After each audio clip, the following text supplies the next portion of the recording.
Bonjour mes enfants. Donc, toujours avec la lecture du texte Une bouteille à la mer, 3e chapitre.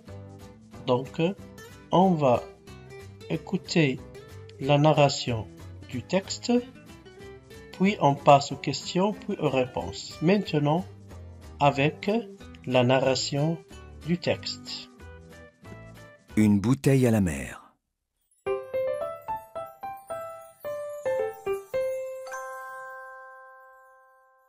Saint-Lunaire, plage de Longchamp, samedi 27 octobre, 8h30. Aujourd'hui, le vieux s'est levé plus tôt. En arrivant sur la plage, il s'arrête un moment pour savourer le lever du jour. C'est le moment qu'il préfère, lorsqu'il y a encore du rose qui traîne dans le ciel et qui se reflète dans la mer. Sans se presser, il déballe son matériel et s'installe. Puis il attend. Il a tout son temps, au moins autant que les poissons.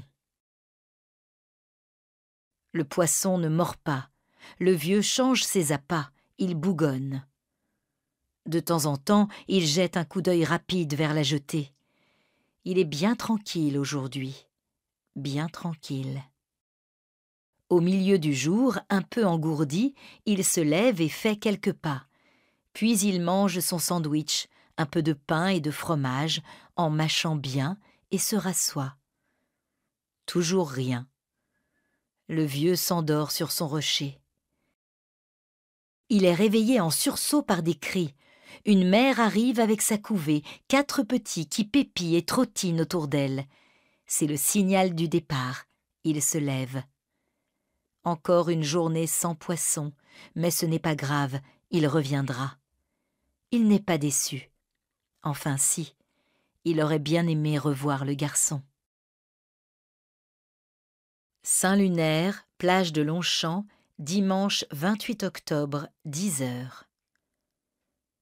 Il fait froid ce matin quand le vieux se réveille. Le feu s'est éteint depuis longtemps dans la cheminée. Un moment, il hésite. Et s'il se rendormait, qui est-ce que ça dérangerait? Personne. Alors il se lève, comme d'habitude. Le dimanche, il ne va jamais à la pêche. Il ne va pas à la plage non plus. Il y a trop de monde, trop de gens. Mais aujourd'hui, c'est pas le guide vers la jetée. Ils connaissent par cœur le chemin qui mène à la mer.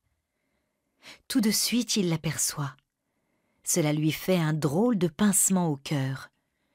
Le garçon est là, assis tranquillement sur son coin de pêche. Il regarde la mer.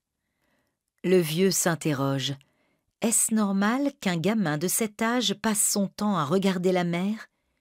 Il ne sait pas. Il ne croit pas. Il n'a jamais eu d'enfant. Il s'approche du garçon et s'assied à côté de lui. Il n'a pas son petit tabouret de pêche aujourd'hui.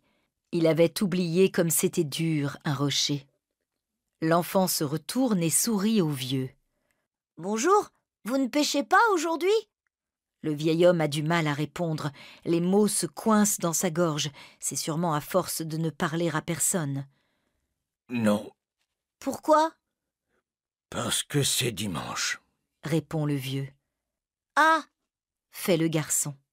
Cela plaît au vieux qu'il ne dise rien d'autre. Il est plus à l'aise avec le silence qu'avec les mots. « Et toi, tu aimes pêcher ?» demande enfin le vieil homme.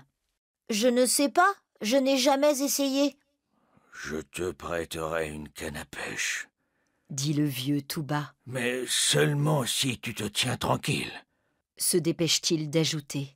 « Parce que moi, je supporte pas les gamins qui tiennent pas en place et que, pour pêcher, il faut du silence. » Le garçon se relève d'un bond. « C'est vrai ?» Il n'en revient pas de cette chance qui lui tombe du ciel ce matin. Et comme le vieux fait oui de la tête, il se met à gambader comme un jeune chien. Le vieux pêcheur le regarde, abasourdi. Il avait oublié comme c'est facile à rendre heureux un enfant. « Quand ?» demande le garçon en s'arrêtant d'un seul coup. « Demain, si tu veux. » répond l'homme d'une voix encore un peu hésitante. « À 8 heures. Il faut venir tôt pour le poisson. » « Je serai là !» répond l'enfant, et il file comme une flèche. Saint-Lunaire, rue de la Providence, dimanche 28 octobre, 19h. Ce soir-là, le vieux met du temps à choisir une canne à pêche pour le garçon. Elle ne doit être ni trop lourde, ni trop légère, et surtout, il doit l'avoir bien en main. Quel idiot! Marmonne-t-il dans sa barbe. Tout ça pour un gamin qui me fera sauver tous les poissons en lançant son hameçon n'importe où. Mais au fond, il est bien content. Cela faisait longtemps qu'il ne s'était pas occupé de... Question de compréhension. Première question. Que se passe-t-il le 27 octobre? Que se passe-t-il le 28 octobre? Deuxième question. Le 27 octobre, aurait-il bien aimé revoir le garçon? Relève ce qui le montre dans le récit des 2 journées. Troisième question. Le 28 octobre, imagine que tu es à la place du vieux monsieur. Que ressens-tu? Imagine que tu es à la place de Timothée. Que ressens-tu? Réponse aux questions. Question 1. Que se passe-t-il le 27 octobre? Que se passe-t-il le 28 octobre? Samedi 27 octobre, le pêcheur est venu à la plage mais sans trouver le garçon.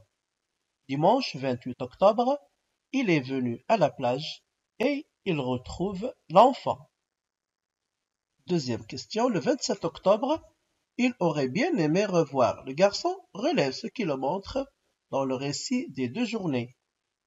Le samedi 27 octobre, il vient plus tôt à la pêche. Il est déçu de ne pas trouver le garçon. Le dimanche 28 octobre, il vient à la plage.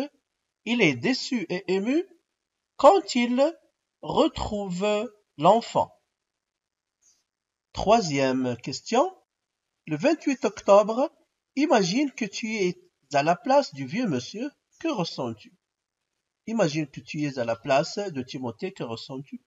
À la place du vieux pêcheur, j'éprouverai le même sentiment et j'aimerai l'enfant. À la place de l'enfant, je ne ferai peut-être pas la même chose, je serai plus vigilant. Au revoir, les enfants, et à plus tard.